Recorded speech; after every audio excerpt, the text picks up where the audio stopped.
ये तो अथॉरिटी है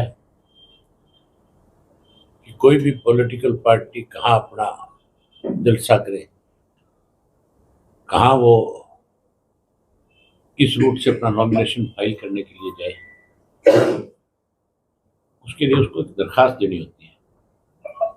हमने अपनी तरफ से दरखास्त दी डिप्टी कमिश्नर को आज के लिए कि हमने अपना नॉमिनेशन फाइल करना है, और उसके लिए जो जगह आपने निर्धारित कर रखी है उनमें से जनता भवन हमें दिया जाए। जनता भवन तो दे दिया, लेकिन अपनी मर्जी से समय निर्धारित कर दिया 9 बजे से 11 बजे। हमने जो है हमारे कार्यकर्ताओं को सबको समय जो दिया था वो 10 बजे का दिया कि 10 बजे आप आओ, 12 बजे हम अपना मार्च शुरू करेंगे। 12 बजे तक हमारी जो पार्टी के लोकल लीडर्स हैं या कोई बाहर से आएंगे वो सबको एड्रेस करेंगे, सबकी जिम्मेवारियां लगाएंगे कार्यकर्ताओं को, और उसके बाद फिर रोडी बाजार से होते हुए और नॉमिनेशन फाइल करने जाएंगे। मतलब किस तरह से अपने पद का दुरुपयोग करता है। और फिर एसपी अपना नुमाइंदा भेजता है मेरे पास कि जी आप 11 बजे तक खत्म करो अपना। उनको शायद इस बात का समझ नहीं है, या फिर सरकार के अपने आप को ज्यादा नजदीक समझते होंगे, गलतफहमी पाल रखी होगी। विरोध तो भाजपा का हो रहा है, उस विरोध से कैसे उनको बचाया जाए, इसलिए उनको इतनी संख्या में पुलिस बल दे रखा है। इसने चुनाव तो और भी लोग लड़ रहे हैं, औरों को किसी को तो सिक्योरिटी के गार्ड भी नहीं, उनको 2-2 बसें दे रखी है। इसका मतलब ये अपने पद का दुरुपयोग कर रहे हैं। आज मैंने उनको ये बात कह दी कि अगर कोई भी छोटी मोटी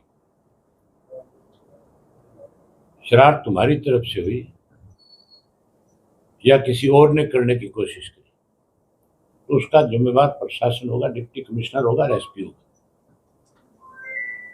हमारे कार्यकर्ताओं को मीटिंग में आने से भी रोकने का प्रयास किया जा रहा है कि कार्यकर्ता बड़ी संख्या में ना पहुंच जाए, जबकि आज मेरी ख्याल है 10,000 से ज्यादा हमारा कार्यकर्ता आ जाएगा और नॉमिनेशन फाइल कराएगा, और उसके बाद इस चुनाव की अपनी जिम्मेवारी जो हम लगाएंगे उसको निभाने का काम करेगा। मैं फिर आपके माध्यम से प्रशासन को इस बात की चेतावनी देता हूं कि वो अपनी जिम्मेवारी को समझे, जो उनकी जिम्मेवारी है उसके मुताबिक अपना काम करे, बेवजह की इस तरह की छेड़खानी ना करें। ये ठीक नहीं है। मैं इलेक्शन कमीशन को भी इन दोनों के बारे में लिखूंगा। कटिंग करिए इन्होंने हमारे उसमें टाइमिंग में, जो हमने टाइम लिख करके दिया 1 बजे तक का, उसमें कटिंग करके 11 बजे का टाइम निर्धारित कर दिया, जबकि इनको कोई अथॉरिटी नहीं है इस बात की। ये अपनी मनमर्जी से कुछ नहीं कर सकते। इसका मतलब तो कल फिर कोई कैंडिडेट कहीं वोट मांगने जाएगा, ये कह देगा इस रूट पे आप नहीं जा सकते, या कोई सभा करेंगे वो कह देगा यहाँ नहीं कर सकते सभा। मतलब सरकारी अधिकारी का काम इलेक्शन करवाना है, उसकी जिम्मेवारी सिर्फ इलेक्शन करवाने की है, ना कि किसी का पक्ष बनने की है। अब भाजपा बहुत बौखलाहट में है। जो 10 की 10 सीट जीतने का दावा कर रही है उनकी हालत ऐसी है, मुझे नहीं लगता कि कोई एक भी सीट जीत पाएगा। सरसा में तो जमानत भी नहीं बचेगी, और यही हालत इनकी कुरुक्षेत्र में भी है। वहां भी मेरे ख्याल जमानत नहीं बचेगी। बुखलाए हुए लोग हैं, इसलिए प्रशासन की मदद से इलेक्शन खराब करना चाहते हैं, लोगों पे दबाव बनाना चाहते हैं। सरपंचों को अधिकारियों के माध्यम से मुख्यमंत्री बुलाता है और उन पे प्रेशर बनाता है इस बात का कि भाई आप या तो मदद करो, नहीं करोगे तो आगे हमारी सरकार है, फिर आपको इसका खामियाजा भुगतना पड़ेगा।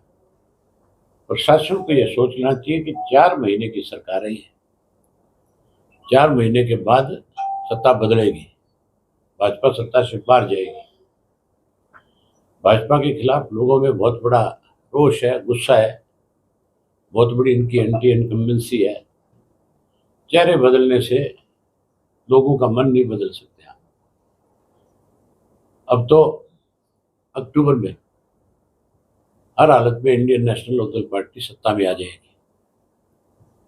जो अधिकारी आज कोई ठीक से काम नहीं करेगा, फिर हम उसके खिलाफ एक्शन लेंगे। अधिकारी अपनी ज्यादा सरकार का पक्ष बनने के बजाय अपनी जिम्मेवारी को समझे। मैं उम्मीद करूंगा कि आपके माध्यम से जो मैसेज मैंने यहाँ दिया है, उसके बाद उनका रवैया ठीक हो जाना चाहिए। वो सब एक अशोक तंवर का जगह जगह विरोध हो रहा है, गांव में घुसने नहीं दे रहे। अशोक तंवर का विरोध नहीं है, ये भाजपा का विरोध है, सरकार का विरोध है। सरकार ने लगातार पिछले 3 वर्षों से किसान को बहुत ज्यादा परेशान किया है। गांव के अंदर रहने वाला जो व्यक्ति है, हर व्यक्ति खेती के साथ जुड़ा हुआ है।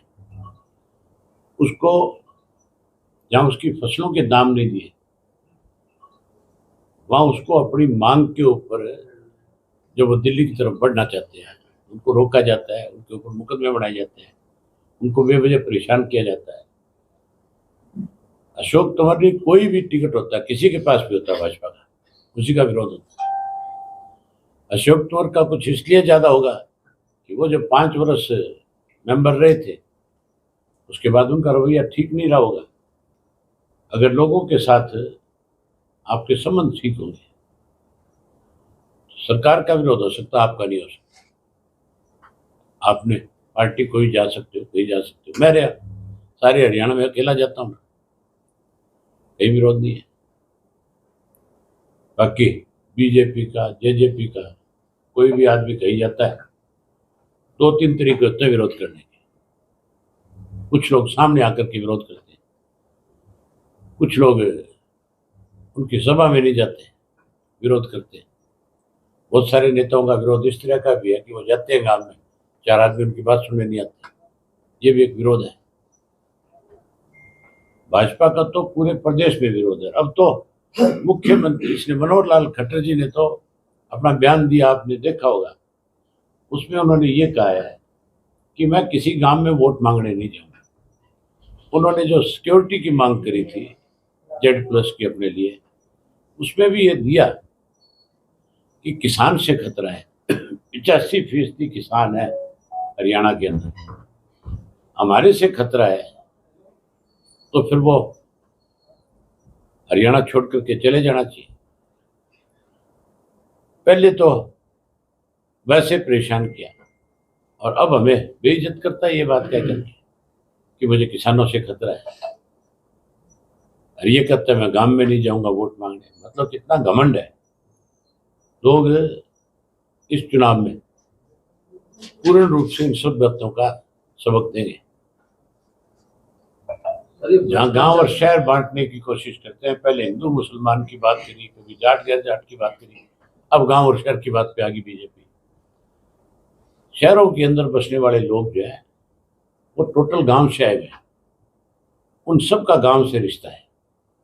मंडी में जितने आड़ती बैठे हैं, सबके पीछे गांव का नाम लिखा है। कोई जमाल वाला लिखा है, कोई माधो सिंघाड़ा वाला लिखा है, कोई कहीं का लिखा है तो सारे गांव के लोग। बहुत सारे गांव की अब नई कॉलोनियां शहरों में बसी हुई है, जो बच्चे पढ़ाने आते हैं, कोई नौकरी करने आते हैं। मतलब आप गांव के आदमी को बांट रहे हो। सुविधा दो, वोट लेना है तो लोगों को सुविधाएं देनी पड़ेगी, वो है नहीं।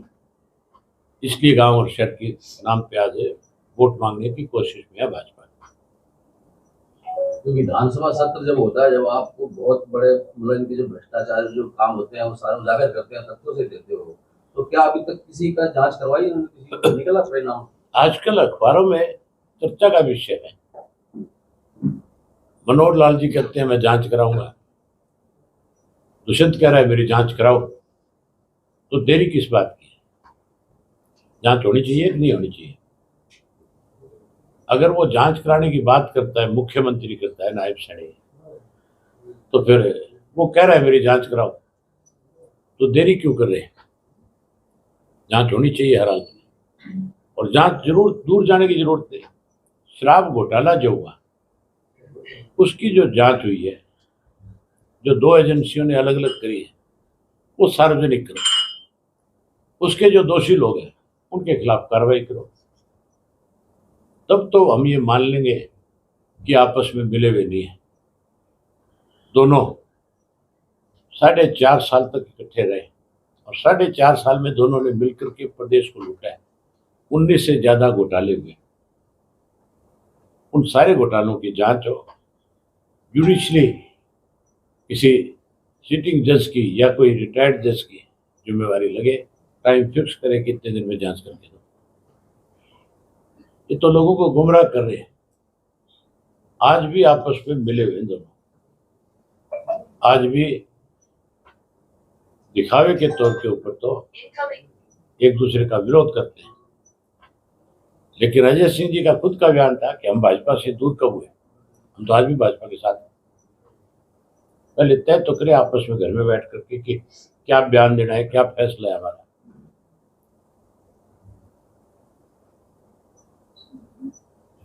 कुरुक्षेत्र के लोकसभा चुनाव मैदान में आपका निकटतम प्रतिद्वंदी कौन सा है दोनों में? जनता तय करेगी, ये जनता का काम है।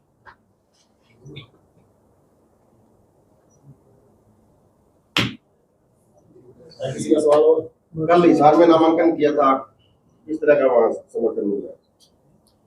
आपने सोशल मीडिया पे सारी चीजें आती हैं, आपने देखी होगी। हजारों लोग थे, महिलाएं बहुत बड़ी संख्या में आई हुई थी, और सबसे बड़ा नामांकन का अगर पैदल मार्ग था तो हमारा था। बाकी लोग जितने भी नॉमिनेशन फाइल करेंगे वो सब गाड़ियों में चढ़ करके आते हैं। शैलजा जी ने यहाँ रोड शो किए, पूरे प्रदेश भर से जो उनके कोई समर्थक थे उन सब की गाड़ियां आई हुई। सरसा की गाड़ियां नंबर देखो तो बहुत कम थी। बाहर से गाड़ियां ला करके टोटल का टोटल प्रदर्शन किया गया। बाहर से गाड़ियां ला करके रोड शो करके कोई हवा नहीं बना सकता। फिर तो मैं आज कई हजार गाड़ियां बाहर से बुला सकता था। मैं पूरे प्रदेश के अपने कार्यकर्ताओं को कहता हो गए, सबने आ जाना था, आपका सारा शहर जाम हो जाता, पैर रखने को भी जगह नहीं होती, इतनी की संख्या में गाड़ियां आ सकती। लेकिन हमने केवल अपने कार्यकर्ता बुलाए, और आज हमारे कार्यकर्ताओं की संख्या आप देखोगे, उनका उत्साह और जोश जब देखोगे तो फिर आपको खुद को ये बात समझ में आएगी, एहसास होगा कि सरसा की लोकसभा की सीट भी इंडियन नेशनल लोकदल पार्टी जीतेगी। यहाँ बहुत अफवाहें फैलाई हुई है, तरह तरह की बातें की जा रही है। हमारी पार्टी को ताकत देना है, मजबूत करना है। हमने लोकसभा में अपनी हर हालत में एंट्री करनी है। आप देखना जब नतीजे आएंगे 4 तारीख को, सबसे ज्यादा सीटें Indian National Lokdal party Haryana में जीतेगी। नफे सिंह राठी हत्याकांड में सीबीआई ने एफआईआर दर्ज कर ली है। हमें उम्मीद है कि सीबीआई निष्पक्ष जांच करेगी, जो दोषी लोग हैं उनको अरेस्ट करेगी, उनसे पूछताछ करेगी। मैं पूरी उम्मीद करता हूं कि सीबीआई को इसमें जो हत्यारे हैं, जिन्होंने हत्या कराई है, उन लोगों को उनके खिलाफ कार्रवाई करे, न्याय जरूर करे। अभय सिंह जी, आने वाले समय में कोई बड़ी रैली सिरसा या आसपास एरिया में? सरसा में करेंगे, गेहूं का उठान हो जाए, मंडी में करेंगे, बड़ी रैली करेंगे। ये मान के चलो 15 तारीख के आसपास कोई दिन तय करेंगे। 2 रैलियां करेंगे, एक यहाँ करेंगे, एक फतेहाबाद में।